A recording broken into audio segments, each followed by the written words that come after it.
Assalamualaikum warahmatullahi wabarakatuh. Perkenalkan, nama saya Rafaifa dengan NIM 2124111 dari kelas PAIC dan rekan saya Rihani Arzakia dengan NIM 2124081. Pada video kali ini kami akan membuat video percakapan tentang materi dinasti Mughal untuk memenuhi tugas mata kuliah Sejarah Peradaban Islam 2 oleh dosen pengampu Ibu Khori Lili Muslim. Ini tahu nggak, kan banyak tuh sejarah-sejarah dinasti, salah satunya itu dinasti Mughal. Kan sebelumnya kita juga udah pernah tuh pas dinasti Mughal sama Ibu. Bagaimana sekarang kita ulang kembali membahas materinya, lalu kita melakukan percakapan tanya jawab. Boleh tuh, gimana pertanyaannya dimulai dari aku dulu? Oke, yang pertama ya, kapan sih dinasti Mughal ini didirikan dan oleh kaisar siapa? Nah, dinasti Mughal ini didirikan oleh Zahiruddin Muhammad Babur setelah kemenangannya melawan Sultan Ibrahim Lodi dari dinasti Lodi pada pertempuran Padipat I. Ternyata sudah lama sekali ya dari sekarang. Dan siapa sih kaisar yang dikenal dengan membentuk kebijakan toleransinya dengan agama lain? Kebijakan toleransi yang dilakukan di dinasti Mughal ini dilakukan oleh Kaisar Akbar Agung. Nah, kebijakannya itu bersifat sangat positif sehingga mengurangi ketegangan antara agama Hindu dengan Islam. Pasti kebijakannya sangat baik sekali. Iya, sangat baik. Kan ada tuh dua arsitektur yang sangat terkenal. Iya. Ini tau nggak apa aja nama dua arsitektur itu? Nah, bangunannya itu yang pertama itu namanya Taj Mahal yang berada di Agra, dan yang kedua itu bangunan Benteng Merah atau yang biasa dikenal dengan Red Fort. Nah, itu terletak di Delhi. Kedua bangunan itu didirikan oleh Kaisar Shah Jahan. Jauh sekali ya kalau dari sini. Iya, jauh banget. Kan ada tuh kebijakan toleransi yang dilakukan oleh beberapa kaisar pada zaman itu. Salah satunya itu kebijakan toleransi agama yang dilakukan oleh Akbar. Apa sih kebijakan toleransi agama yang dilakukan oleh Akbar itu?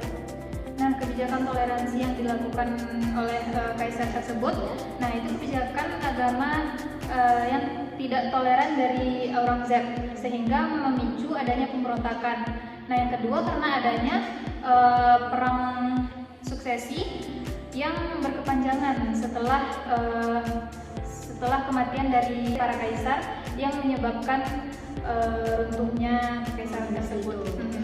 Ya, kan berarti banyak dong faktor yang menyebabkan kemunduran dinasti itu. Jadi banyak dong ya faktor-faktor kebijakan pada dinasti Mughal ini.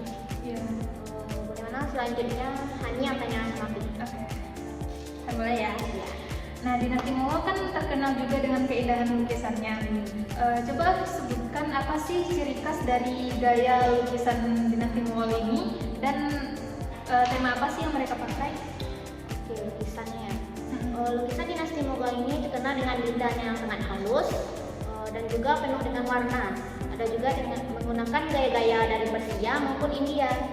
Dan tema yang digunakan oleh dinasti Mughal ini yaitu berupa potret para kaisar, para bangsawan, dan cara melakukan berburu dan juga acara-acara yang dilakukan di istana. Oh, ternyata bercorak sekali ya.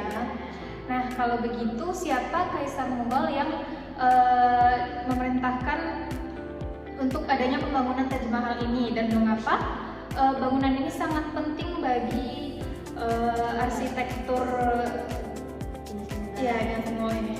Berarti nama arsitekturnya itu Taj Mahal.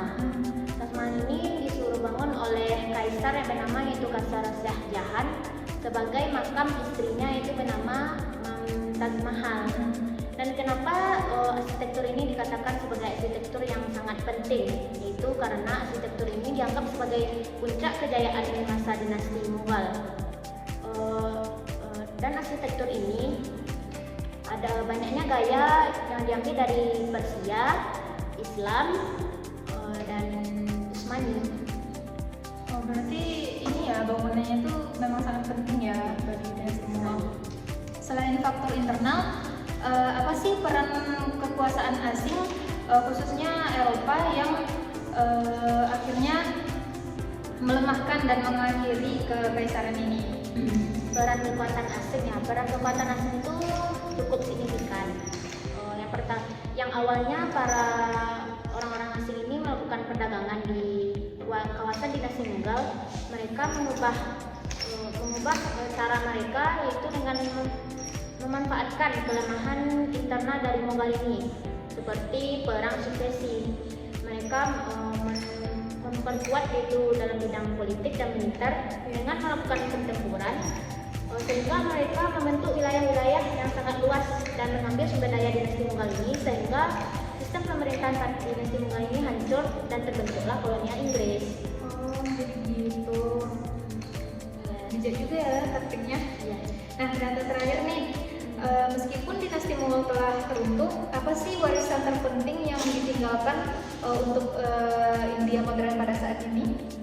Pasti banyak ya warisan-warisan yang ditinggalkan oleh dinasti Mughal dahulu untuk masa modern India sekarang.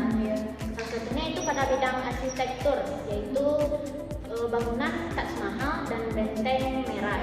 Dan juga ada dalam bentuk seni musik, seni sastra dan memasak, sehingga para masyarakat India ini membuat itu sebagai budaya mereka untuk saat ini. Ternyata ini ya menarik sekali ya. Ya, sangat menarik kisah. Setelah kita berdialog tadi, ternyata banyak sekali gitu pelajaran yang dapat kita ambil dari dinasti ini. Kayaknya cukup nggak sih percakapan kita kali ini? Baiklah, saya Rafa Iva dan rekan saya Ridhani Erzakia. mohon maaf jika ada kata-kata kami yang salah. Terima kasih kepada Ibu dan teman-teman yang telah menonton video kami. Kami pamit undur diri. Assalamualaikum warahmatullahi wabarakatuh.